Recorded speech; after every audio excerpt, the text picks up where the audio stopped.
वास्तविक संख्या के nवां मूल मतलब जैसे मैंने एक एग्जांपल लिया कि x की power n equal to a लिखा है, तो इसको क्या पढ़ेंगे? इसको पढ़ेंगे क्या, जरा बताना भाई। इसको पढ़ेंगे यक्स को a का nवां मूल पढ़ेंगे। इसको क्या पढ़ेंगे? इसको पढ़ेंगे x a का nवां मूल x है। इसको क्या पढ़ेंगे? a का nवां मूल x है, या फिर x a का nवां मूल है। अगर आपको कम समझ में आ रहा है तो मैं फिर से बताता हूं। देखिए, इसका लिखे का मतलब आप समझिए। जैसे x की power n equal to a लिखा है, तो पहली बात तो इसको पढ़ेंगे कैसे? a का nवां मूल क्या है? x है। यानी कहने का मतलब जैसे हमारा मान है x की power n equal to a, तो यहाँ से x की वैल्यू जब निकालेंगे तो ये बन जाएगा a की पावर 1/n। ये पावर n इधर आएगा, a की पावर 1/n। अब आप ध्यान देना, तो क्या पढ़ेंगे? a का nवां मूल x, a का nवां मूल क्या? x। ध्यान देना। तो अब जैसे ये मान आ गया x इक्वल टू a की पावर n, तो इसका मतलब मैं आपको समझाता हूं। जैसे मैं यहां लिख दूं a की पावर 1/n का मतलब nth रूट ऑफ a का nवां रूट। ध्यान देना, इसका मतलब ये हो गया। तो मैं जैसे आपको और बात समझाऊं, जैसे मैं लिख दूं 4 की पावर 1/2, तो इसका मतलब हुआ 4 रूट यहाँ 2, ये मतलब हुआ। याद रखना, इसका मतलब अंडर रूट ऑफ 4 यानी 4 का वर्गमूल, इसे पढ़ेंगे तो अंडर रूट ऑफ किसका? 4। अच्छा, एक बात और समझो, ये दो यहाँ तिकोने भाग में ध्यान देना लिखा होना चाहिए, और जो वर्गमूल होता है उसके लिए 2 प्रयोग किया जाता है, और जो घनमूल होता है उसके लिए 3, चतुर्थ मूल 4, ऐसे करके।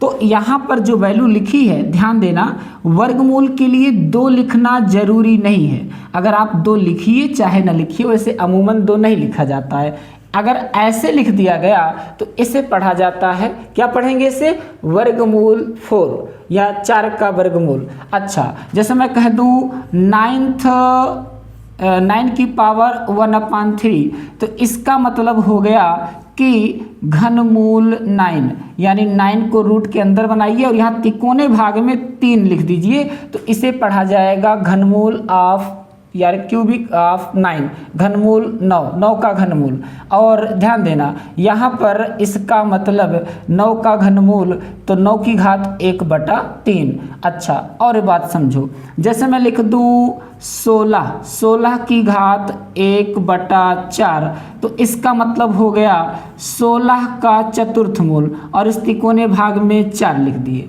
तो इस तिकोने भाग में अगर कुछ नहीं लिखा है तो उसे वर्गमूल समझना, अगर 3 लिखा है तो उसे घनमूल समझना, और अगर 4 लिखा है तो उसे चतुर्थ मूल समझना।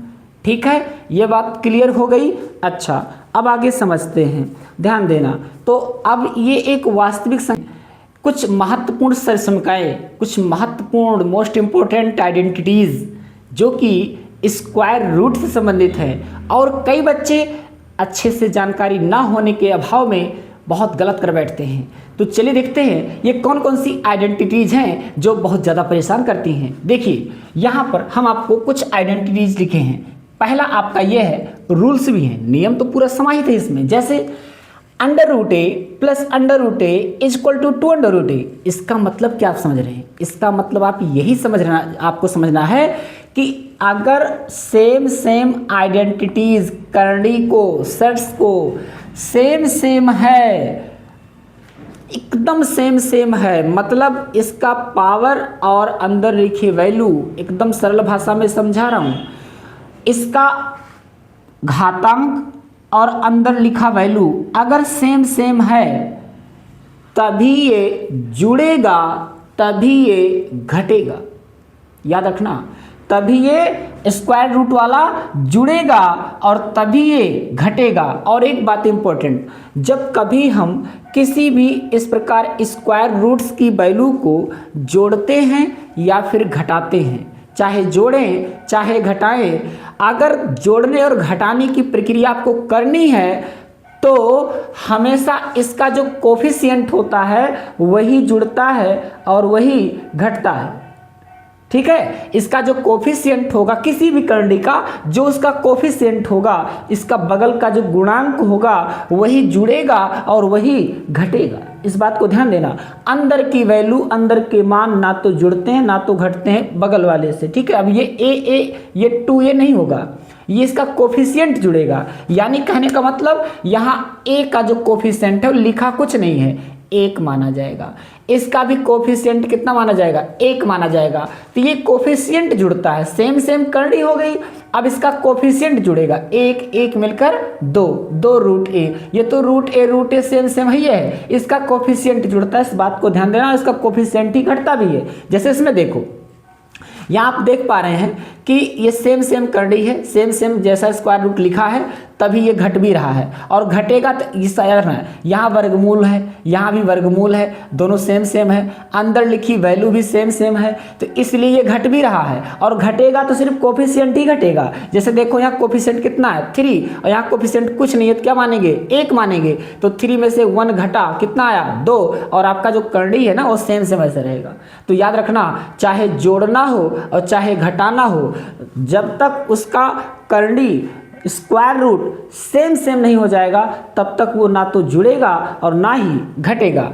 सेम सेम का मतलब बाहर भी आपका ये जो करंडी है उसका रूट भी सेम सेम होना चाहिए और अंदर लिखी वैल्यू भी सेम सेम होनी चाहिए, तभी ये जुड़ेगा और तभी ये घटेगा। जैसे इसको मैंने 2 एग्जाम्पल बताया। अब जैसे मैं एक छोटा सा एग्जाम्पल और बताता हूँ, देखिएगा। जैसे मैं लिख दूँ √5 + 2 √5। अब बताओ ये जुड़ेगा या नहीं, जुड़ेगा, क्योंकि सेम सेम करंडी है, सेम सेम है स्क्वायर रूट। तो स्क्वायर रूट तिकोने भाग के बाहर लिखा है, तो तिकोने भाग के बाहर, जैसे मैं लिख दूं, ध्यान देना, जैसे मैं लिख दूं √9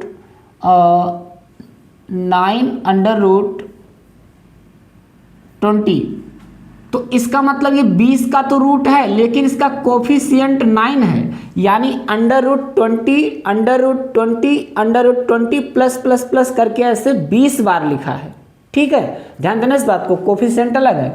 तो इसका कोफिशिएंट 1 माना जाएगा, इसका कोफिशिएंट 2 माना जाएगा, तो 2 और 1 मिलकर 3 √5। ये जुड़ा इसलिए क्योंकि इसकी सेम सेम करनी थी। उम्मीद है समझ में आ रहा होगा।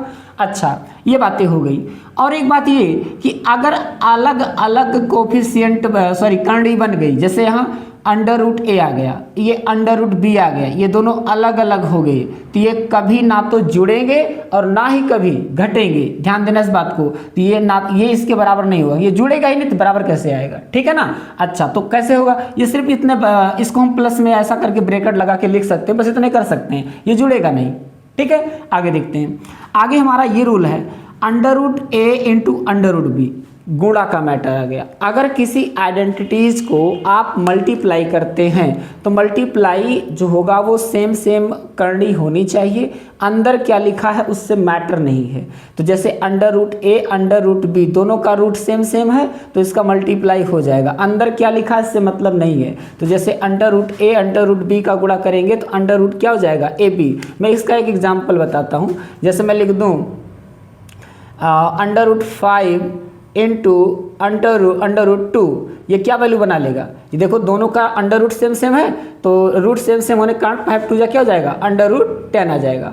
लेकिन अगर हम ऐसा लिख देते कि √5 × घनमूल 2 है ना, क्यूबिक रूट 2, तो अब ये आपका रूट अलग है, ये रूट अलग है, याद रखना, ये वर्गमूल है, ये घनमूल है, तो इसका रिजल्ट कोई नहीं आएगा, गुणा नहीं हो सकता, गुणा नहीं हो सकता मेरे भाई, इसको याद रखना इस बात पे, क्योंकि इसका करंडी अलग है, इसका करंडी अलग है। ठीक है, सेम सेम करंडी होगी तभी गुणा होगा, अंदर क्या लिखा है मतलब नहीं है, लेकिन करंडी सेम सेम होनी चाहिए। तो इस प्रकार आइडेंटिटी जो लिखी है स्क्वायर रूट वाली या रूट वाली, इसमें सेम सेम अगर है तभी कोई आप चेंजिंग कर सकते हैं। अलग अलग अगर करंडी है रूट है तो चेंजिंग कुछ नहीं कर सकते, ध्यान देना इस बात को। अच्छा, ये बात आपको समझ में आ गई, ठीक है। सेम अगर इस प्रकार से रूट है तभी हम गुणा कर पाएंगे, ठीक है। अच्छा, आगे बात करें तो under root A upon under root B is equal to under root A upon under root B. मतलब अगर किसी अंडर रूट में कोई भिन्न या कोई वैल्यू लिखी है बटे में तो उसको आप सेपरेट कर सकते हैं, अलग अलग कर सकते हैं। अंडर रूट को ए स्पेशली, अंडर रूट को बी स्पेशली। मैं इसका एक एग्जांपल लेता हूँ, जैसे मैं लिख दूँ अंडर रूट 2 अपान 3, मतलब इस अंडर रूट के अंदर 2/3 पूरा लिखा है तो इसको हम अलग अलग कर सकते हैं, जैसे अंडर रूट 2 अपान अलग अलग अंडर रूट 3, अलग अलग रूट में बांट सकते हैं, या फिर अलग अलग है तो एक में कर सकते हैं। क्लियर है, क्योंकि दोनों का रूट क्या है, सेम है। अच्छा, आगे देखो, जैसे हमारा कोई वैल्यू लिखा हो, इंटीजर वैल्यू हो, पूर्णांक या वास्तविक हो, तो उसको जब हम अंडर रूट में लाते हैं तो वो स्क्वायर बन जाता है। क्या बन जाता है, स्क्वायर। जैसे ए है, ए को अंडर रूट के अंदर ले जाएंगे तो स्क्वायर बन जाएगा, ठीक है। अगर हमारा अंडर रूट ए स्क्वायर आ गया, जैसे मान लो कोई वैल्यू कह दिया भैया अंडर रूट ए स्क्वायर का मान क्या आएगा, तो अंडर रूट ए स्क्वायर ए स्क्वायर का वर्गमूल निकालना है, तो ए स्क्वायर का वर्गमूल कितना आता है, ए आता है। तो याद रखना, चाहे ए स्क्वायर का वर्गमूल ए लाइए, चाहे ए के स्थान पे अंडर रूट ए स्क्वायर लिखिए, बात एक ही है। तो अंडर रूट ए स्क्वायर का मतलब हो गया कि अंडर रूट ए गुणे अंडर रूट ए, जैसे यहाँ पर अंडर रूट ए गुणे अंडर रूट ए। तो ये तीनों जो आपका बराबर करके लिखा है ये आपस में बहुत अच्छे से रिलेट कर रहे हैं और ये बहुत इंपॉर्टेंट जानकारी है, इसको आप ध्यान से देखेंगे तो बहुत हेल्प होगा आपका, है ना। अब आप ये सीखेंगे कि अभी तक आपने जो आइडेंटिटीज़ पढ़ी, जो आपने सर्वसमीकरण पढ़ी, उनकी हम यूज कैसे करें। कुछ मैंने स्पेशल एग्जाम्पल लिया है जिसको आप जानने के बाद सभी आइडेंटिटीज़ जो मैंने पढ़ाई उसका आप बहुत अच्छे से यूज कर पाओगे, समझ पाओगे। तो मैं आपके लिए 4 एग्जाम्पल लेकर आया हूँ, देखते हैं इसको कैसे उस आइडेंटिटीज़ के माध्यम से समझते हैं, कैसे लगाएंगे। देखिए, जैसे लिखा है क्वेश्चन सिंप्लीफाइड यानी सरल करना है। पहला क्वेश्चन लिखा है, ये पहला क्वेश्चन जोड़ और घटाव पर मिसलेनियस क्वेश्चन है। लिखा है under root 45 minus 3 under root 20 plus 4 root 5। एकदम आराम से समझना, ये बहुत ही इम्पोर्टेंट है, बहुत ज़्यादा इम्पोर्टेंट है। अगर आपकी समझ बन बैठी तो बहुत आसानी से लगाओगे। देखते हैं क्या है ये। देखिए, अब अगर हमें किसी भी प्रकार का रूट जो होगा, है ना, अगर उन सबको जोड़ना होगा तो उसको जोड़ने के लिए सेम कंडीशन का स्क्वायर रूट होना चाहिए, या रूट nth मूल जो भी कुछ है सेम होना चाहिए। अगर सेम होगा तभी वो कैलकुलेट होगा, अर्थात तभी जुड़ेगा, तभी क्या होगा, घटेगा। तो पहला काम आपका ये है कि जो यहाँ पर मान लिखा है उसको सिंप्लीफाई कर डालो, मतलब उसको निम्नतम रूप में तोड़ डालो। जैसे अंडर रूट 45 लिखा है, अंडर रूट 45 लिखा है, तो देखो भैया, जब तक उसको एक जैसी करनी में कन्वर्ट नहीं करेंगे तब तक कैलकुलेट नहीं होगा।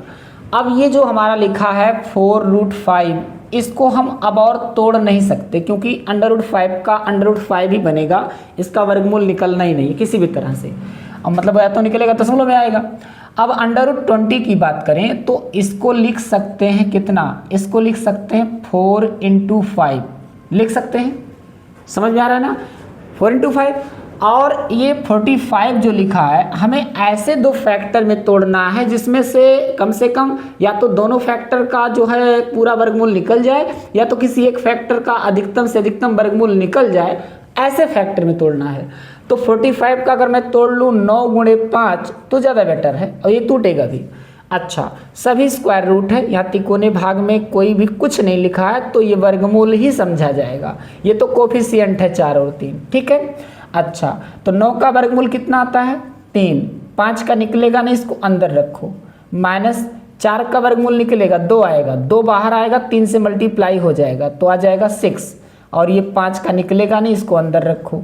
ये आपका सेम आ गया कि नहीं। तो मैंने आपको बताया था कि अगर सेम आपका करनी है तो इसके जो कोफिशिएंट हैं वही जुड़ेंगे और वही घटेंगे, मतलब अंदर से नहीं जोड़ना है, बाहर कोफिशिएंट वाला जोड़ना घटाना है। तो ये प्लस है, ये प्लस है, यहाँ 3 है, यहाँ 4 है, तो 4 3 मिलकर 7, और 7 में से 6 घटाओ, 4 3 7, 7 में से 6 घटाओ, 1 आएगा। 1 लिखा नहीं जाता तो आपका आएगा अंडर रूट 5 ही। 1 अंडर रूट 5 का मतलब ही हो गया अंडर रूट 5, समझ पाए? ये आपका क्या हो गया? आंसर कंप्लीट है। तो ये जोड़ घटाव की प्रक्रिया समझ में आई। आगे चलते हैं। अगला हमारा क्वेश्चन भी जोड़ घटाव की प्रक्रिया पर है, लेकिन ये फ्रैक्शनली लिखा है। अब जैसे ही हमारा क्वेश्चन √24/8 प्लस √54/9 लिखा है, तो ये 24 और 8 को हम डायरेक्टली सॉल्व नहीं कर सकते, क्योंकि ये करंडी में है, ये बिना करंडी का है, पूर्णांक है। ये करंडी का है, ये पूर्णांक है। तो दोनों वैल्यू जब तक सेम सेम नहीं होगी, ये पूरे मैथ का रूल है भाई, पूरे मैथ का रूल है कि जब भी आप कोई कैलकुलेशन करेंगे तो जितनी भी डिजिट्स या नंबर्स या संख्याओं को आप ले रहे हैं, वो सभी एक जैसे यूनिट में होनी चाहिए। एक जैसी यूनिट, एक जैसे मात्रक, एक जैसे लैंग्वेज, एक जैसी उसमें भाषा में लिखे गए हैं, एक जैसे मात्रक यूज हो रहे हैं, तभी वो कैलकुलेट हो पाएंगे। अगर वो अलग अलग यूनिट से हैं तो उनको आप सॉल्व नहीं कर सकते। अब मैं जैसे आपसे कह दूं कि 2 घंटे में 5 रुपया जोड़िए, तो नहीं जुड़ेगा, क्योंकि 2 घंटा अलग यूनिट है, 5 रुपया अलग यूनिट है। क्लियर है? तो कोई भी कैलकुलेशन तभी संभव हो पाता मैथ में जब वो सेम सेम नेचर का होता है। ठीक है, आगे चलते हैं। तो या तो इसको भी करंडी बनाओ या तो इसको भी करंडी बनाओ, इससे अच्छा करंडी ना बनाओ, इसी को आप बाहर कर लो। जैसे आपका लिखा है √24, इसका फैक्टर करो जिससे कोई एक का वर्गमूल निकल जाए, तो क्या हो जाएगा बोलो भाई? 8 त्रिक 24, 8 नहीं, 8 का वर्गमूल नहीं निकलता है, 6 चौक 24 ना, 6 गुणे 4 ये सही है, और 8 तो ऑलरेडी पूर्णांक है ही। 54 का क्या हो जाएगा? 9 छक 54, 9 गुणे 6। हम ऐसे तोड़ रहे हैं जिससे मैक्सिमम इसका वर्गमूल निकल जाए, और बटा 9। अच्छा, अब देखो क्या करना है। ये 6 और 4 अंडर रूट में लिखा है, तो 4 का तो वर्गमूल निकल ही जाएगा, सारे वर्गमूल में ही थे। 4 का वर्गमूल क्या आएगा? 2 आएगा, 6 का निकलेगा नहीं, 6 वैसे लिख लेते हैं, बटा 8 है, लिख लो। प्लस क्या लिखा है? 9 का वर्गमूल भाई आ जाएगा 3, और ऐसे में आ जाएगा √6, और बटे कितना? 9। ठीक है, अब अगर ध्यान से देखो तो क्रॉस मल्टीप्लाई करके जैसे आप भिन्नों को जोड़ते हैं वैसे जोड़ सकते हैं। चाहे √6 कॉमन ले लो तब आप जोड़ लो, है ना, या फिर आप भागी दे दो। 2 1 कम 2, 2 चौक 8, आसान हो जाएगा। 3 1 कम 3, 3 त्रिक का 9। तो क्या रिजल्ट आया? रिजल्ट आया √6/4 और प्लस √6 अपान कितना? 3। क्रॉस मल्टीप्लाई करो तो 3 √6 क्या जाएगा? 3 √6 प्लस क्या जाएगा? यहाँ 4 से √6 में गुणा होगा 4√6। क्रॉस मल्टीप्लाई करके हल कर सकते हैं, लासा भी हो सकता है। 4 3 12, तो 4 3 मिलकर क्या होगा? देखो कोफिशिएंट ही जुड़ेगा, √6 नहीं जुड़ेगा, कोफिशिएंट इसका जुड़ेगा। तो 4 3 मिलकर क्या हो गया? 7, 7√6 अब 6 और बटा कितना? 12। ये आपका क्या हो गया? आंसर हो गया। ठीक है भाई, आगे चलिए। आगे हमारा तीसरा क्वेश्चन मल्टीप्लाई पर डिपेंडेड है। जैसे यहाँ पर मल्टीप्लाई किया गया, मैंने आपको बताया कि अगर 2 समान प्रकार की करणियों का गुणा हो रहा है तो आप आराम से अंदर गुणा कर सकते हो। जैसे यहाँ लिखा है 4√12 गुणे 7√6, तो बाहर का कोफिशिएंट में पहले गुणा कर लो। 7 6 कितना होता है? 42। अब आप गुणे लगाओ और अंडर रूट का अंडर रूट के अंदर गुणा कर लो, यानी एक में भी लिख सकते हो, 12 गुणे 6 लिख सकते हो, 12 गुणे 6 तो 42, और गुणे यह आ जाएगा कितना? भाई 12 को लिख सकते हैं 6 गुणे 2, और ये 6 है ही, तो 6 6 का पेयरिंग हो गया, 6 बाहर आ जाएगा, तो 42 गुणे क्या हो जाएगा? 6, और अंदर 2 बचेगा, अब 2 का वर्गमूल निकलेगा नहीं, तो 42 गुणे 6 कर लो, 6 दूना 12, 6 चौक 24, 1 25, 252√2 ये आपका आंसर हो गया। समझ में आ रहा? गुणा करना बहुत आसान है, लेकिन दिमाग में एक बात याद रखना है, गुणा भी तभी होगा जब सेम सेम करनी होगी।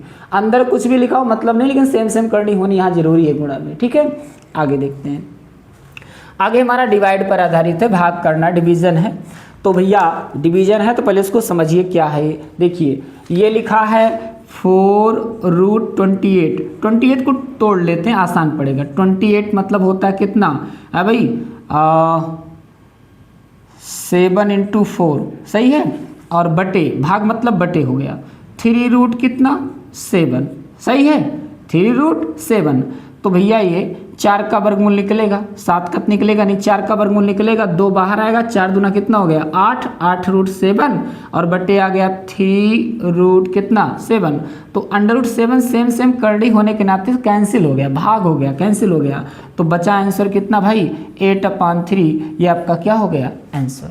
तो उम्मीद है ये चारों एग्जाम्पल आपको समझ में आए होंगे। एक जो करड़ी का क्वेश्चन होता है, कॉन्सेप्ट होता है, आइडेंटिटीज़ होती है करड़ी की, है ना, घातांक की जो आइडेंटिटीज़ होती हैं, करड़ी की जो आइडेंटिटीज़ होती हैं, वो आपको वेल कंप्लीट रूप से समझ में आया।